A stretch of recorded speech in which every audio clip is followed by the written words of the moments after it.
Bonjour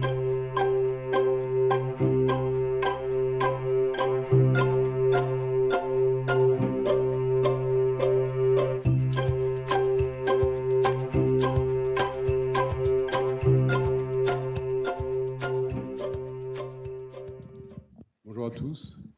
Bon, j'arrive à la pire heure, hein. Il est midi, tout le monde a faim. Je vais essayer de ne pas vous endormir et d'être le plus clair possible. Je vais vous faire un retour d'expérience du travail qu'on a pu faire à Angers et de toutes les réflexions qui ont permis d'aboutir à ce travail et des questions qui sont encore soulevées, qui sont d'autant plus d'actualité que cette étude thermique a été lancée en 2020 et on était assez loin de la loi climat résilience qui est arrivée en août dernier et qui aujourd'hui nous éclaire. À vrai dire, donc c'est une étude thermique qu'on a faite, qu'on a réalisée dans le PSMV d'Angers, et quand on a réalisé le cahier des charges du PSMV en 2019, la ville m'a posé la question, dit est-ce qu'on fait une étude thermique pour le PSMV?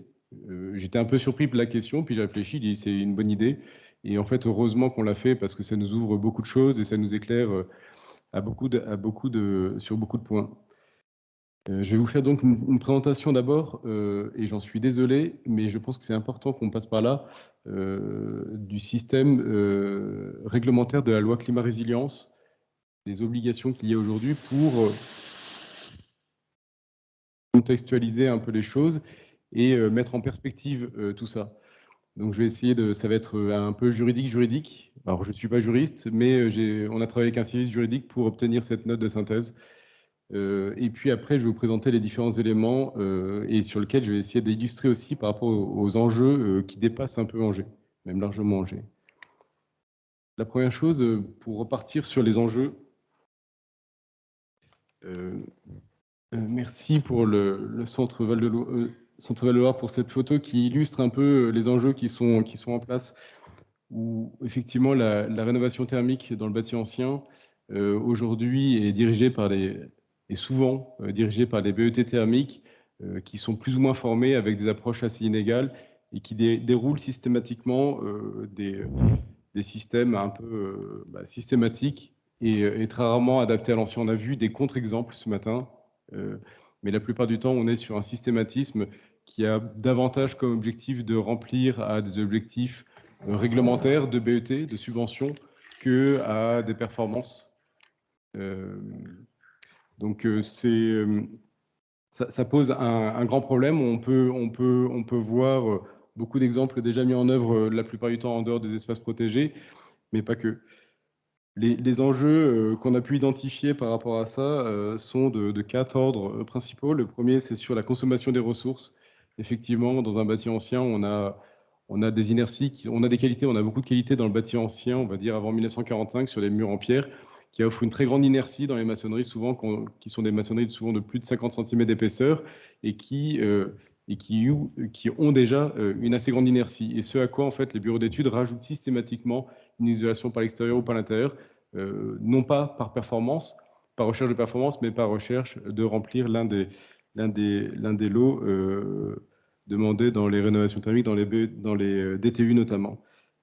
Ça pose un problème de consommation, comme je viens de le dire, des ressources, où effectivement on met en œuvre des isolants qui ne sont pas forcément nécessaires. On met en place par la suite des VMC systématiquement qui sont couplés avec ces isolants, et du coup on mécanise une ventilation qui se faisait jusqu'alors naturellement. Donc non seulement on consomme de l'énergie, et en plus on fait un surplus de travaux. Ça pose beaucoup de questions. Le deuxième risque que ça soulève, c'est les risques de dégradation, parce qu'effectivement, ça a été assez bien expliqué ce matin, le bâtiment ancien dans les maçonneries respire, a besoin de cette respiration. Je vais développer tout ça, j'essaie juste de contextualiser.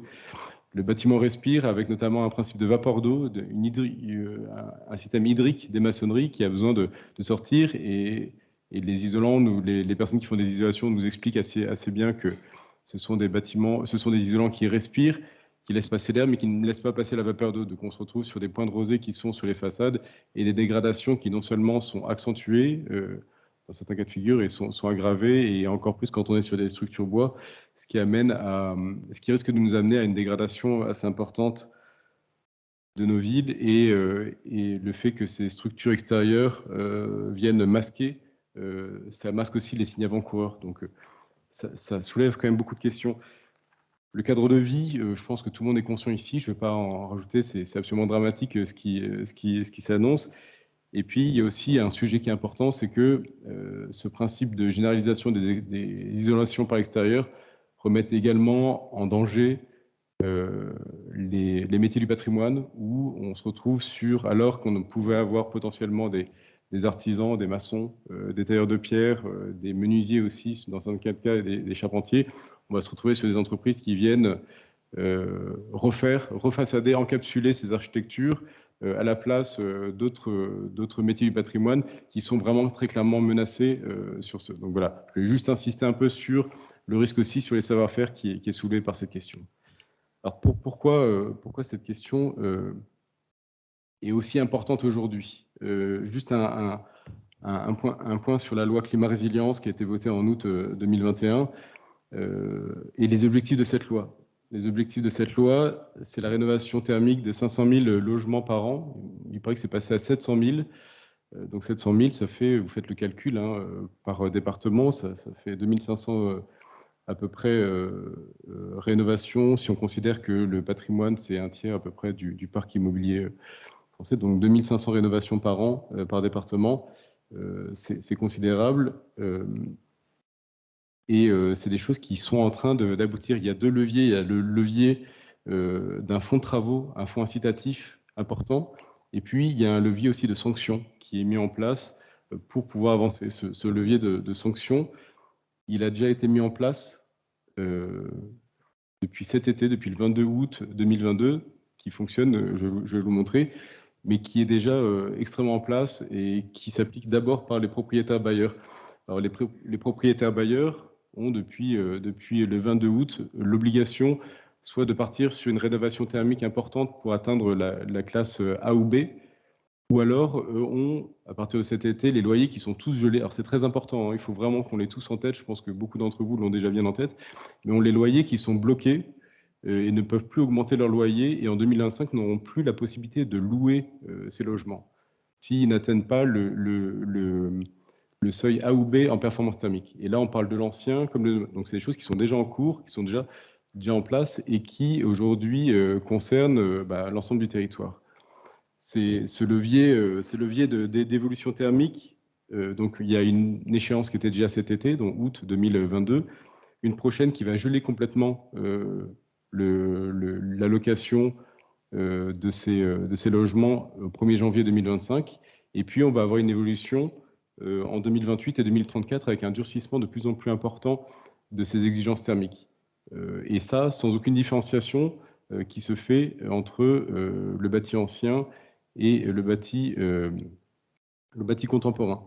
Pour atteindre un DTU qui arrive à A ou B, il faut agir sur les 6 leviers qui sont isolation des murs, isolation des planchers bas, isolation de la toiture, le remplacement des menuiseries extérieures, la ventilation, sous-entendu la ventilation mécanique, la production de chauffage d'eau chaude et sanitaire, ainsi que les interfaces associées. Donc c'est l'ensemble de ces leviers qui permettent d'arriver sur l'évolution de ces DPE. Alors on sait très bien que dans le bâti ancien, si on applique l'ensemble de ces leviers, ça pose un certain nombre de problèmes. Alors je vais vous faire circuler la note de synthèse juridique qui est plus complète que celle que je vous propose pour ceux que ça intéresse. On a pour autant des exceptions qui existent. Et ça, il faut absolument les connaître. Il y a deux types d'exceptions, et notamment une de ces exceptions qui a été précisée par un décret du 8 avril dernier. La première exception, c'est pour des questions de contraintes techniques, architecturales ou patrimoniales, ou un coût manifestement disproportionné. Et pour lesquels, selon ces techniques, après avoir étudié ces 6 postes que je viens de vous énoncer, il peut y avoir une dérogation si, pour les bâtiments qui sont en classe F et G, si cela augmente au moins de 2 classes. C'est-à-dire que plutôt que de passer de F à B, s'ils arrivent de F à D, les choses sont acceptables. C'est-à-dire qu'on n'est pas obligé de mettre en place les 6 postes, on peut en mettre uniquement quelques-uns pour atteindre un niveau de performance équivalent à D, et ça pourrait être acceptable. Le deuxième cas, c'est pour les bâtiments F et G lorsqu'ils atteignent au moins la classe C, ont été étudiés. Donc là, c'est en général, ça peut s'appliquer aux bâtis hors espace protégé, etc. Je vais vous repréciser le premier cas qui a été précisé par le décret du 8 avril, et on voit, donc on parle de, donc je le rappelle, hein, c'est pour les contraintes architecturales, patrimoniales et le coût manifeste et un coût manifestement disproportionné. Donc qu'est-ce que c'est qu'une contrainte architecturale ou patrimoniale? Le décret du 8 avril nous le précise, et on a bien dans ce décret dérogatoire les monuments historiques, les abords de monuments historiques, les sites naturels protégés, inscrits ou classés, les SPR, et aussi les labels, le label architecture remarquable. Donc on a un levier qui est quand même très important et qui ne peut être pour le coup activé que par nous. Donc on a un rôle à jouer qui est fondamental sur ce principe dérogatoire afin d'améliorer les performances techniques et le DTU. Après, sur la valeur vénale qui ne doit pas excéder 50%, bon, bah, ça s'explique tout seul, hein, c'est une question de proportion. Et il y a aussi un troisième alinéa que nous précise le décret du 8 avril, c'est les risques de pathologie du bâtiment. J'en revenais un peu au propos instructif, c'est-à-dire que s'il y a un risque, si cette isolation, si ce travail thermique provoque un risque potentiel de l'architecture, on a un levier dérogatoire. Donc, il faut qu'on ait vraiment bien en tête, je suis désolé, c'est un peu révératif, c'est pas très stimulant intellectuellement tout ça, mais c'est pourtant les armes qu'il va falloir qu'on prenne assez rapidement pour faire face à une vague qui est en train de déferler en espace protégé, mais aussi en dehors des espaces protégés, quoi. C'est un sujet national. Il y a un petit tableau récapitulatif qui vous propose les deux cas avec effectivement l'ensemble de ça. Alors, sur ces leviers, sur ces obligations et sur ces contraintes qui nous sont demandées. Donc, j'ai pu avoir un certain nombre d'échanges avec notamment le ministère de l'Environnement et les services juridiques. Il y a un risque quand même en disant un propriétaire bailleur qui aujourd'hui veut faire des travaux, en faisant ces travaux, en dérogeant, il n'aura pas de subvention. Donc, ça soulève une question de l'accompagnement de subvention qui, on l'a vu juste à l'instant, est parfois assez absurde par rapport aux performances du bâtiment. On voit bien qu'il y a parfois des décalages qui sont pas évidents et qui sont pas logiques, et que par ailleurs, le système dérogatoire demande à mettre en place une expertise, demande une justification, et un propriétaire bailleur qui veut aller vite et surtout qui veut récupérer ses loyers va vouloir avancer. Donc il faut que l'on puisse s'armer, non seulement pour accompagner ce principe dérogatoire, pour accompagner aussi les solutions techniques et pour accompagner aussi le bien fondé de tout ça, pour lequel il va falloir qu'on développe des outils. Hier, on nous a présenté effectivement des groupes de travail qui sont en train de mettre en place des fiches techniques, des fiches d'accompagnement. On en fait aussi chacun de notre côté. Il y a eu des choses qui existent par le CREBA notamment. Et notamment dans l'étude que je vais vous présenter, on a un certain nombre de choses qu'on a pu développer pour avancer dans ce sens. Mais il est urgent, mais vraiment j'insiste, il est urgent que nous nous mettions tous sur ces sujets, tant du point de vue technique que du point de vue juridique, parce que les sujets ne vont venir que de manière exponentielle. L'étude danger. Alors, est-ce que j'ai le document? Excusez-moi.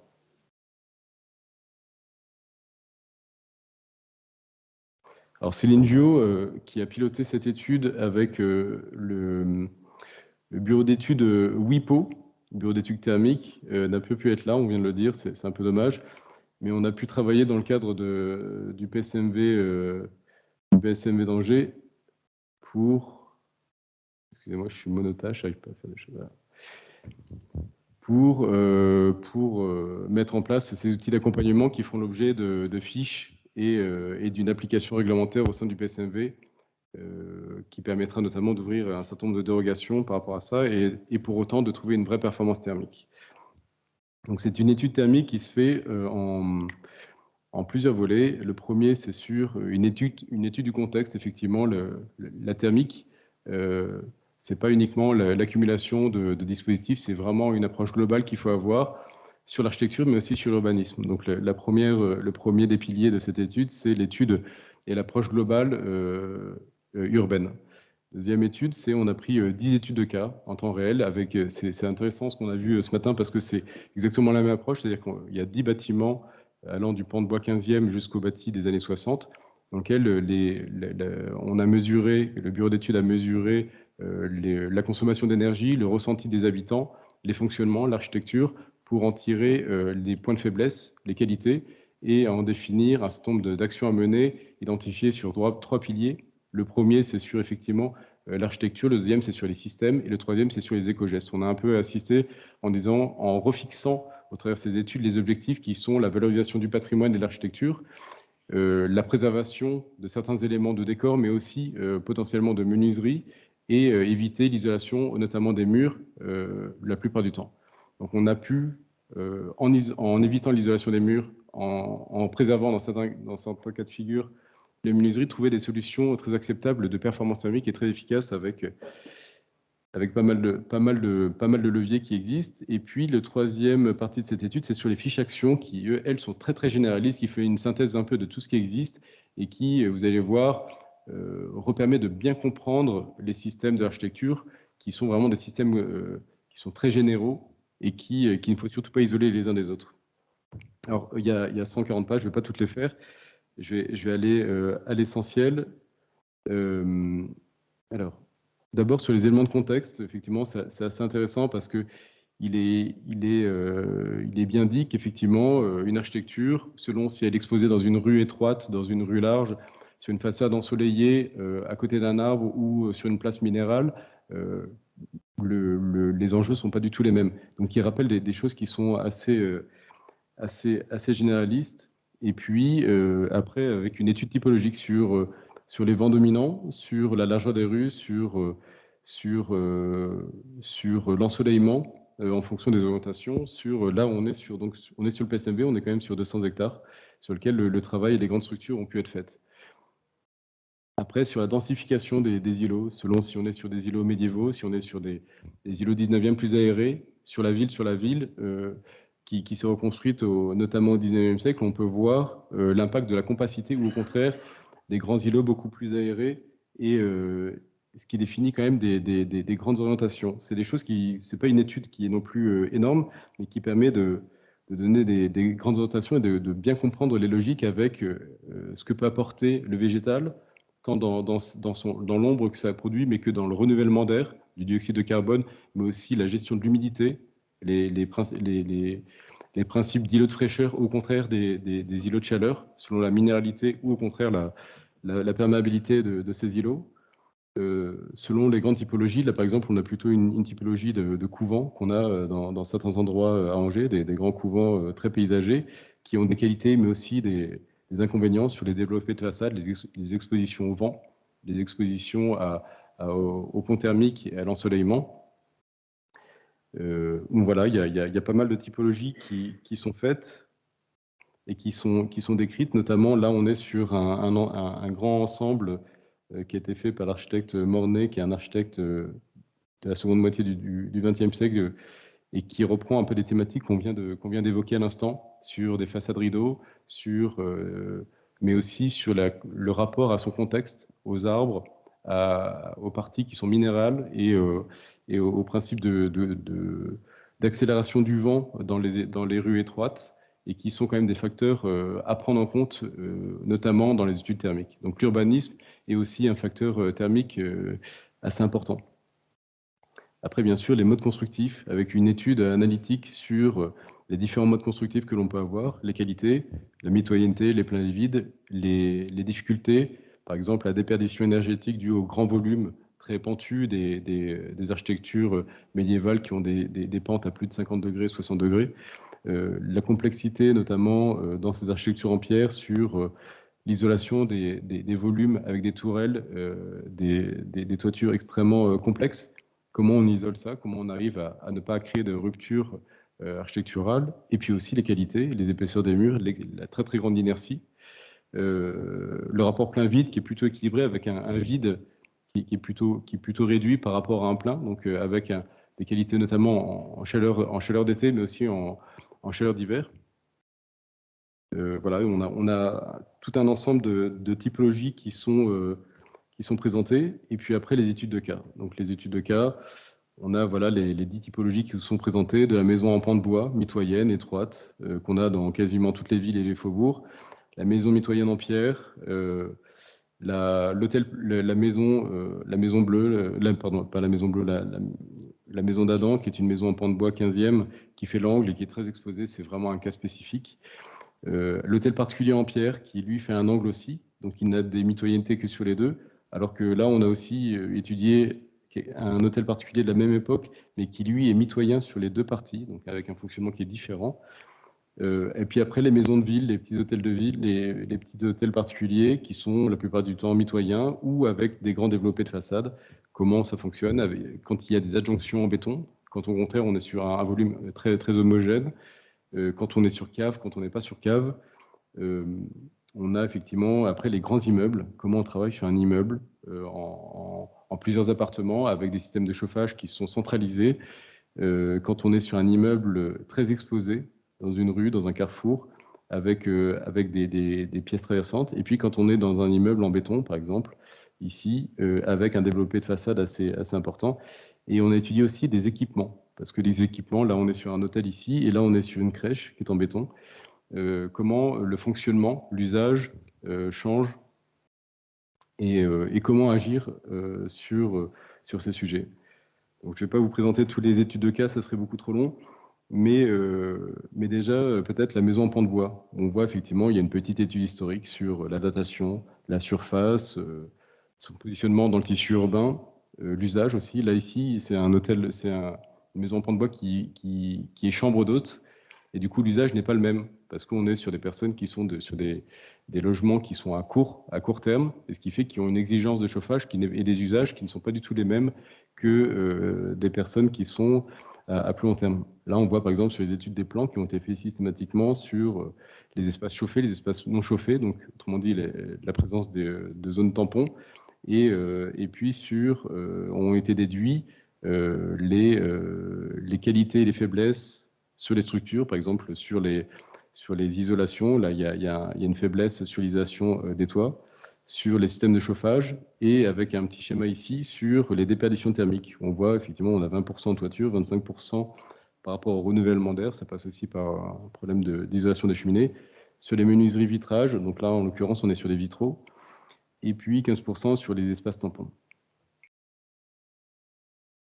Ça, on est sorti sur une caractérisation des systèmes. On s'aperçoit en fait dans l'étude que les habitants en fait qui sont là pour 1 ou 2 jours mettaient le chauffage à fond parce qu'ils avaient envie d'avoir chaud tout simplement. Et du coup, on était bien au-dessus des températures d'un habitant classique. Ils étaient souvent à 22-23 degrés, ce qui est très très chaud. Et ça c'est pas sans poser un certain nombre de problèmes. Et après, il y avait quand même les habitants, les propriétaires qui habitent sur place et qui ont pu témoigner un peu du confort d'hiver, le confort d'été. Là-dessus a été fait une étude par rapport à la consommation de chauffage, notamment là, par exemple, au chauffage au mètre carré, on est bien plus élevé que la moyenne. Les gaz à émissions d'effet de serre, on est plutôt dans la moyenne haute, et puis en kilowatts et en mètre carré. Et après, avec les points forts, par exemple la mixité, on en a parlé ce matin, des pans de bois et des maçonneries qui donnent une inertie qui n'est pas si mauvaise par rapport aux épaisseurs.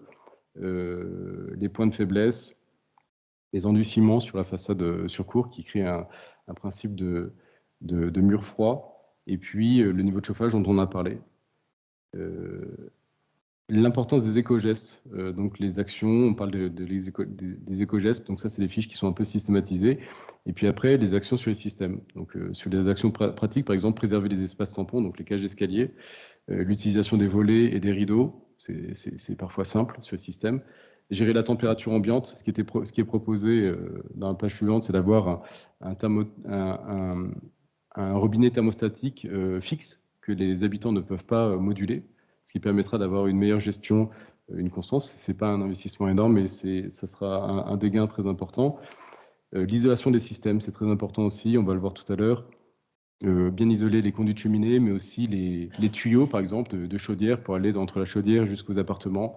C'est tout bête, mais isoler les tuyaux pour avoir de la déperdition en place. L'isolation des combles, bien sûr. un principe d'éco-gestes qui sont présentés, sensibiliser les usagers par rapport aux températures, aérer la nuit et le matin en été pour bénéficier d'un rafraîchissement. Ça a été évoqué notamment ce matin, c'est des choses qui sont assez simples, mais qui peuvent participer quand même à refaire des actions sur le bâti, c'est notamment les planchers hauts et la façade sur cour intérieure qui va être importante à mettre en place. Et puis les vannes thermostatiques, je viens d'en parler, et isoler notamment les conduits de cheminée. Donc on voit bien que ces actions qui, pour le coup, vont avoir de grandes incidences tant sur la consommation et sur la nature du chauffage sont des actions qui sont assez réduites dans leur impact à la fois économique et à la fois par rapport à la sobriété, à la consommation de matériaux, et qui pour autant ont des effets assez importants, et qui sont issus d'une vision globale. Là, on voit sur un bâtiment qui est très différent, qui est un bâtiment en pierre avec des qualités qui sont extrêmement différentes.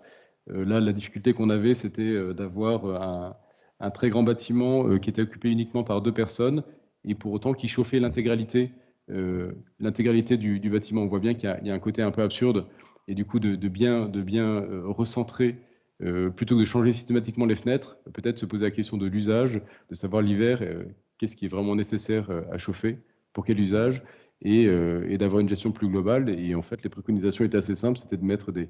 Alors qu'on voit la consommation et les émissions de gaz à effet de serre sont considérables, et le chauffage, et la préconisation extrêmement simple, c'est le remplacement, c'est la mise en place de robinets thermostatiques et l'usage d'éco-gestes, comment dire, d'ouverture des fenêtres l'été et autres. Ce sont des approches qui sont parfois assez simples, alors même que si, par exemple, on donnait cette étude à un thermicien qui regarderait un thermicien classique, une personne non sensibilisée au patrimoine, euh, demanderait à faire baisser systématiquement les plafonds qui sont très hauts, doubler les façades, changer les menuiseries et remettre une VMC, etc., faire une usine à gaz pour des choses qui peuvent être extrêmement simples, extrêmement sobres. Et puis, attendez, je vais partir juste sur un exemple qui est flagrant et qui est assez simple.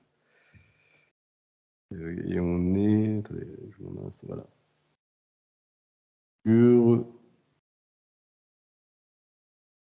Sur cette maison, qui est une maison assez simple. Attendez, excusez-moi, je me suis trompé. Voilà, c'est plutôt cette maison. Voilà, une maison assez simple, assez courante.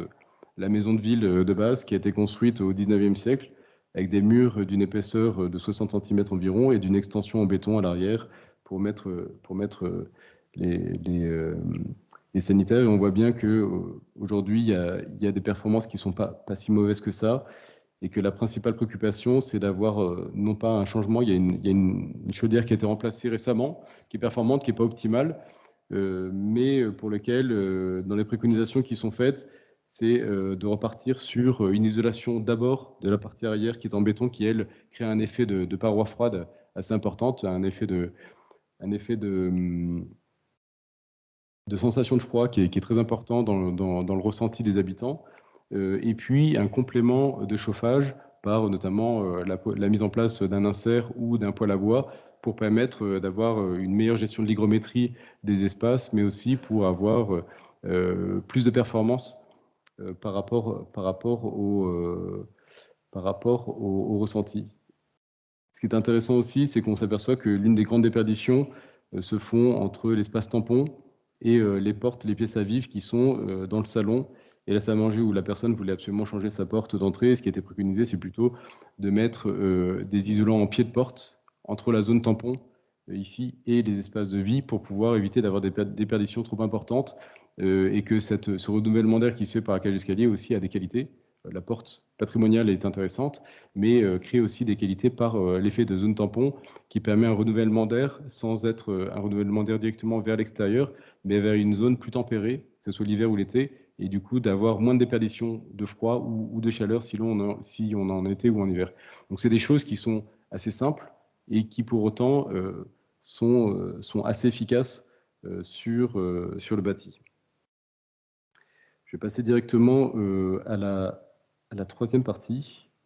Donc là, on voit le système est un peu le même sur l'ensemble Et sur les fiches actions, alors déjà, il y a beaucoup de rappels que beaucoup d'entre vous connaissez. Hein, c'est beaucoup d'extractions d'Ateba, des fiches Maison Paysanne de France, mais qui sont vraiment intéressantes à rappeler, notamment on voit sur l'évolution des modes constructifs, où on est passé de la pierre au béton, et de voir un peu les ruptures et le parallèle qui existe sur les systèmes de chauffage, où on s'est retrouvé sur un paradigme très différent dans l'architecture. On était sur une architecture ancienne bâtie en pierre avec une assez grande inertie due à la pierre, et avec donc des bâtiments qui sont longs à chauffer mais aussi longs à refroidir, et avec un principe d'architecture qui respire. On l'a beaucoup rappelé ce matin, qui respire avec l'importance de la gestion de l'approche hydrique des maçonneries, où il faut permettre la respiration par l'intérieur et par l'extérieur, alors même qu'après la Seconde Guerre mondiale, on se retrouve sur des architectures qui sont faites en béton ou en parpaing, et dont la vocation est d'abord l'étanchéité, et avec un système de renouvellement d'air qui se fait de manière mécanique. Donc on est sur des approches qui sont extrêmement différentes par un mode de construction, et du coup avec une inertie assez faible, et une inertie des bâtiments faciles à chauffer, mais aussi qui se refroidissent rapidement. Et d'ailleurs, on peut voir la courbe de consommation d'énergie avec l'évolution des modes constructifs. Là, tout ça, c'est rappelé effectivement dans un court texte sur la dimension hydrique de ces bâtiments et l'importance de préserver, de comprendre et d'agir sur ces bâtiments en laissant respirer dans un cas de figure ces architectures anciennes, et surtout ne pas bloquer l'eau dans les architectures anciennes, sans quoi on a des risques non seulement d'inconfort, mais aussi de pathologies très importants qui vont venir accélérer les pathologies, et l'autre sur lequel effectivement on peut agir de manière plus forte dans l'architecture contemporaine en béton, où là l'isolation par l'extérieur peut se justifier, ou par l'intérieur peut se justifier et peut être fait non pas sans une certaine approche architecturale. Donc la fiche action est sur 4 piliers: préserver les espaces tampons, travailler sur les éco-gestes, gérer les températures ambiantes et lutter contre les parois froides. Donc c'est des choses que l'on connaît, mais qui sont assez bien décrites sur notamment la préservation des espaces tampons, sur les gestes de renouvellement, de lutte contre la chaleur qui rentre. Par exemple, l'été, fermer les volets le soir et ouvrir les fenêtres la nuit pour un renouvellement d'air. C'est des choses assez simples. Et puis ça, c'est assez intéressant aussi sur les températures ambiantes. Effectivement, il est important aussi de moduler les températures selon les espaces et les usages qu'on en fait. Effectivement, par exemple, dans le salon, salle à manger, il est recommandé 19 degrés, alors que dans une chambre, c'est plutôt 16 degrés, puisque les actions ne sont pas les mêmes, la manière dont on est vêtu n'est pas du tout la même. Et dans les salles de bain, c'est plutôt entre 17 et 22 degrés. Et la variation d'1 degré de température par espace représente une économie de 7% de la consommation d'énergie. Vous voyez, c'est quand même... On dit oui, mais là, on affine, mais en fait, c'est des gains qui sont quand même conséquents juste sur le fait d'avoir une température juste par pièce et par usage. Et ça, c'est des choses qui sont simples, mais dont aujourd'hui des thermostats, une programmation technique de la température de chaque espace peut faire déjà générer des gains assez importants. Que par ailleurs, dans le bâti ancien, on a souvent aussi, en fonction des usages, une disposition des pièces qui est plutôt tournée soit vers le jardin, vers la lumière, etc., soit au contraire plutôt protégée pour la nuit. Donc on a aussi une certaine intelligence contextuelle, un rapport à l'extérieur du bâti ancien qu'il faut savoir aussi exploiter. Autrement dit, l'approche thermique, il faut absolument, et c'est absolument nécessaire, d'avoir une approche globale, urbaine, on l'a dit, architecturale, pour essayer de comprendre les fonctionnements des espaces, etc., et après sur les systèmes et sur l'action, et puis bien sûr peut-être aussi sensibiliser les habitants à avoir un comportement assez important on en a beaucoup parlé des parois froides. Je peux vous faire un petit retour d'expérience qu'on a pu faire dans le Maine-et-Loire sur dans les échanges que j'ai pu avoir avec les thermiciens et avec d'autres corps de métier. On peut identifier assez important dans le bâti ancien comme dans le bâti moderne. Bien sûr, le premier, c'est évident, pas besoin de le justifier. Le deuxième, c'est effectivement l'hygrométrie des pièces, où effectivement, s'il fait 18 degrés dans une pièce très humide, c'est absolument insupportable, alors qu'un air sec, c'est très supportable. Donc la gestion de l'hygrométrie qui se fait par les systèmes de chauffage, notamment les poêles, les cheminées. Le troisième critère, c'est le rayonnement des matériaux. On en a parlé ce matin, d'avoir une façade en pierre froide, ou d'avoir une boiserie, ou d'avoir un sol en parquet, ou d'avoir un sol en pierre. Le ressenti n'est pas du tout le même, alors même que l'hygrométrie et la température sont les mêmes, le ressenti est complètement différent. Ça a été très bien expliqué ce matin. Le principe de radiation des matériaux est fondamental, sur lequel on parle assez peu dans les DPE. Le quatrième, et ça c'est effectivement l'un des plus importants pour le bâti ancien, c'est le courant d'air, où on peut avoir un système hydrique bien maîtrisé, une bonne inertie, une bonne température, des matériaux chaleureux, mais si vous avez un courant d'air, en hiver en tout cas, c'est absolument insupportable. Donc l'action sur ces 4 critères permet parfois de manière assez simple, avec un principe de fermer les portes, un principe d'aménagement, on peut lutter, mais il faut vraiment avoir ces critères en tête. Et pour faire ce retour d'expérience, il y avait des propriétaires d'un monument historique avec des murs en pierre froide et un plafond assez haut. Ils disaient, voilà, on est dans notre pièce principale, on ne s'y tient pas, on n'y arrive pas, l'hiver c'est insupportable, alors que les fenêtres sont plutôt, c'est pas du double vitrage, mais elles sont plutôt étanches, etc. Et les principes qu'on a mis en place, c'est assez simple, c'est-à-dire que la première des choses, pour baisser l'hygrométrie, un poêle a été mis dans la cheminée, qui a permis d'avoir un chauffage avec un rayonnement beaucoup plus adapté et une hygrométrie beaucoup plus faible. Le deuxième, c'est de mettre un tapis au sol. Et le troisième, ça a été de mettre sur le mur un centimètre de coton avec un tissu tendu. C'est un coût d'investissement extrêmement faible et aujourd'hui, c'est un espace dans lequel il donne en fait, la maman en question donne des cours, etc. Donc, c'est le lieu de la pièce dans laquel ils se tiennent le plus, avec un ratio qui est effectivement très intéressant entre le rapport investissement-gain. Et ce sont des choses qui sont très simples aujourd'hui. Si vous mettez ça dans un DPE, ça ne sera pas du tout calculé de la même manière, mais dans le ressenti et dans le fonctionnement, ça a été extrêmement efficace. Donc ça, c'est aussi pour parler que le principe de paroi froide n'est pas tant un principe d'inertie que de rayonnement de matériaux. Après, sur l'amélioration des systèmes, ce tableau est assez intéressant parce qu'il synthétise un certain nombre de choses avec le principe de le gain énergétique, le montant de l'investissement. On voit bien que parfois on a des gains importants pour un investissement assez faible. Le retour sur investissement du point de vue de l'investissement, mais aussi le gain de confort. Et puis, bien sûr, et c'est très important, la réduction des gaz à effet de serre et l'énergie grise.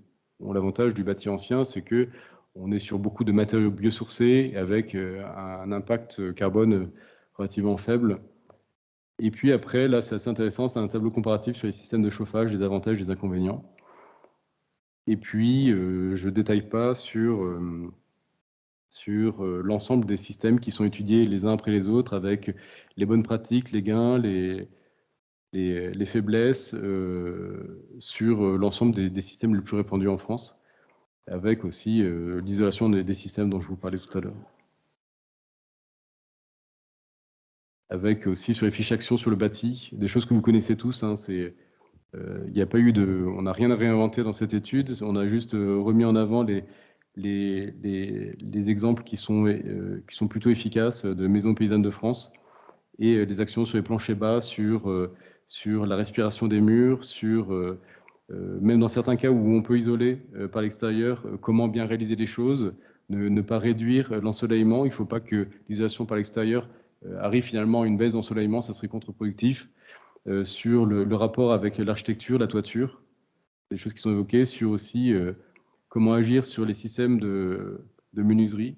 Est-ce qu'il faut systématiquement changer ou pas les menuiseries? Je pense que vous connaissez la réponse.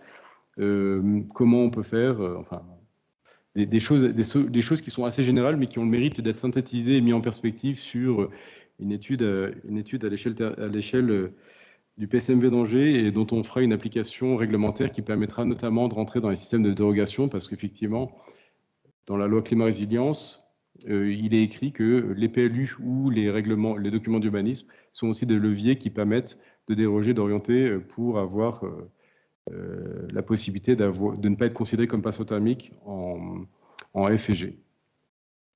Voilà un peu les éléments que je voulais vous présenter par rapport à ça et l'importance un peu de se saisir en tant qu'architecte du patrimoine, en tant qu'ABF, en tant qu'acteur. Ah, j'arrive pas à lire ce qui est écrit. Ok, mais j'ai fini de toute façon. C'était juste un mot de conclusion pour vous dire, voilà, c'est un sujet sur lequel il est urgent que l'on se saisisse tous par rapport à la vague qui est en train de se déferler sur le patrimoine.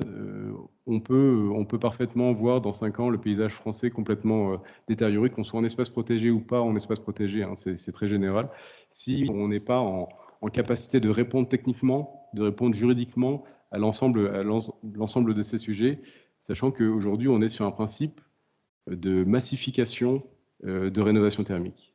Autrement dit, les leviers, les principes juridiques, les principes financiers qui sont mis en place sont très axés sur des fenêtres très performantes, de préférence en PVC avec des volets roulants extérieurs électrifiés, et puis une isolation par l'extérieur. Et en fait, on est sur une réponse assez binaire et très encouragée pour ces systèmes qui nous amène à des sujets catastrophiques. Vous en êtes tous bien conscients, je ne vais pas développer le sujet là-dessus, mais c'est très important qu'on puisse travailler déjà entre nous avec un bon niveau de connaissances techniques et juridiques, mais qu'on travaille vraiment aussi avec les CROA de chaque région pour qu'on travaille sur un socle commun de connaissances, un socle partagé, qu'on puisse s'alimenter les uns les autres, et surtout qu'on ne laisse pas, l'industrie de l'isolation prendre le pas pour travailler sur un greenwashing sur le bâti ancien. C'est bon.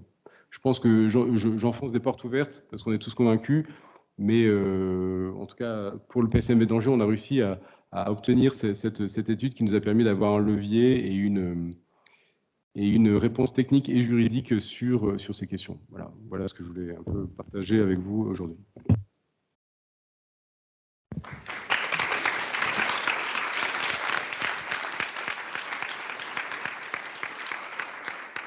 De l'autre côté. Merci beaucoup. Du coup, voilà, on va directement attaquer les questions.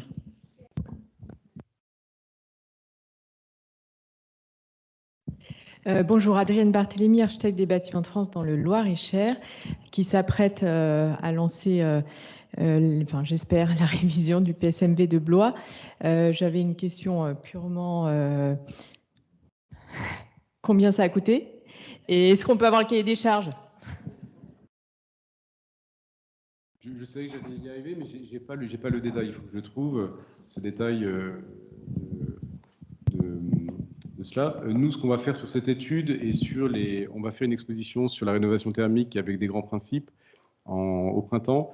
Et ce que j'ai demandé aux élus, parce qu'on est sur, donc comme vous le savez, on est sur une maîtrise d'ouvrage ville-État, de mettre en open source l'ensemble de ces documents et de tous les documents que l'on va mettre sur les expositions et les fiches thématiques, ce qui fait que chacun pourra le récupérer. La seule chose qui sera demandée, c'est de bien citer les références, mais ça sera des documents qui seront parfaitement en open source. Donc cette étude, le PSMV d'Angers sera applicable en 2024, mais on va la mettre en ligne dès décembre prochain pour pouvoir aussi travailler à cette communication. On a juste deux, trois trucs juridiques à vérifier, mais vous pourrez aller piocher allègrement, si ça vous intéresse en tout cas, dans cette base, dans cette étude, et sur après les documents qu'on va en produire en fiche de synthèse de comment bien rénover les thermiques, les éco-gestes, les systèmes, etc.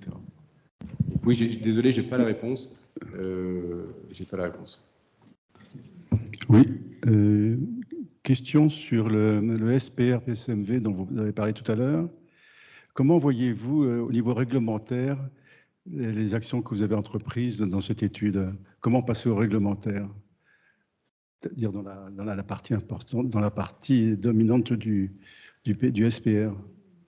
Ce réglementaire passera par l'interdiction de l'isolation par l'extérieur, tout simplement, et de l'isolation par l'intérieur quand on a des éléments de décor, et de l'isolation intérieure ou extérieure si cela est susceptible de mettre en danger les systèmes structurels. Alors, ce dernier point est plus complexe à dire, mais on passera par la volonté, la nécessité que chaque intervention sur l'architecture doit permettre la respiration de la vapeur d'eau et puis ne doit pas bloquer l'eau. Autrement dit, si on a un bâtiment ancien avec un enduit béton, en ciment, comme il y en a de temps en temps, et ben il faudra commencer par purger cet élément ciment avant de remettre une isolation. Et s'il y a isolation, il faudra que l'isolation puisse permettre la respiration de la vapeur d'eau, je précise bien. Et pour ça, en fait, il n'y a pas 50 000 solutions, il y a du chaud-chambre ou rien du tout. Donc, c'est aussi là-dessus qu'on va arriver sur l'architecture en pierre. Pour autant, il y a quand même des architectures de pierre qui sont de très faible épaisseur, à 20 ou 30 cm. Et là, c'est pas suffisant quand même. La pierre n'est pas magique non plus. C'est pas suffisant. Il faudra du coup travailler sur une isolation par l'intérieur ou par l'extérieur de ces bâtiments-là. Si c'est une façade décorée, on ne pourra pas y toucher par l'extérieur, donc ça sera une isolation par l'intérieur. Et dans quel cas, il faudra travailler sur un principe de lame de ventilation, etc. Donc, on demandera à avoir la respiration de la vapeur d'eau systématiquement là-dessus. Et sur les intérieurs, on demandera à ce que les décors, que ce soit en plafond, que ce soit les boiseries, les cheminées, les portes, etc., ne soient pas altérés par le renfort thermique. Ce qui va du coup, en fait, réduire considérablement le champ des possibles et peut-être réfléchir peut-être un peu autrement sur l'amélioration thermique. Oui, Catherine Bourlet, architecte des bâtiments de France à Lille. En complément, il y a le réglementaire, mais on ne pourra pas tout écrire dans le réglementaire. Le cahier, il est très bien de référence. Mais comment peut-être la ville d'Angers envisage peut-être d'accompagner les propriétaires, parce que c'est surtout ça qui va compter, c'est-à-dire comment les accompagner pour mettre en place ces techniques-là, lutter contre ceux qui vont leur vendre des opérations toutes faites. Enfin, c'est pas l'architecte des bâtiments de France tout seul qui peut lutter là-dessus. Donc, comment on envisage peut-être cet accompagnement? On travaille très bien avec Angers. Du coup, il y a un travail qui est vraiment conjoint. On a fait déjà un certain nombre de réunions publiques qui ont été faites pour discuter, échanger et aussi faire connaître, parce que comme le PSMV, l'application du PSMV, vous le savez tous, se fait dès la mise à l'étude qui date de 2020, donc c'est tout nouveau et c'est assez long d'expliquer que les travaux intérieurs sont aussi soumis à autorisation. Donc on travaille sur des réunions publiques, on va encore faire une en décembre pour rappeler aux notaires, aux architectes, aux agents immobiliers que les travaux intérieurs sont aussi soumis à autorisation. Et puis on va faire une grande exposition, donc je l'ai dit, au printemps, sur lequel on va faire beaucoup de communication sur la rénovation thermique, sur les éco-gestes, sur la sobriété, etc. Et puis par la suite, on va travailler on fait beaucoup de permanences aussi en mairie, en formant un peu les agents sur ces questions-là. Et notre meilleure arme, ça va être la pédagogie. La sanction existe, bien sûr, mais on sera meilleur dans la pédagogie. Du coup, il y a un travail et aussi une acculturation des professionnels. On a travaillé avec la CAPEB et plusieurs entreprises pour réfléchir en amont sur ces questions-là. Donc, il y a un gros travail de médiation et d'approche. Et sur ce sujet, je vous encourage aussi tous. Surtout, il faut que chacun puisse s'exprimer autant que possible dans la presse sur ces sujets-là. Il faut qu'on soit absolument présent, que ce soit les architectes en général, que ce soit les architectes du patrimoine, que ce soit les architectes des bâtiments de France. Il faut qu'on soit très présent dans la presse sur ces sujets-là parce que tout et n'importe quoi est dit. Et nous, on n'est pas là uniquement pour faire appliquer un règlement, on pose aussi une expertise. Et il faut qu'on soit présent dans ce débat qui est aussi un débat d'experts.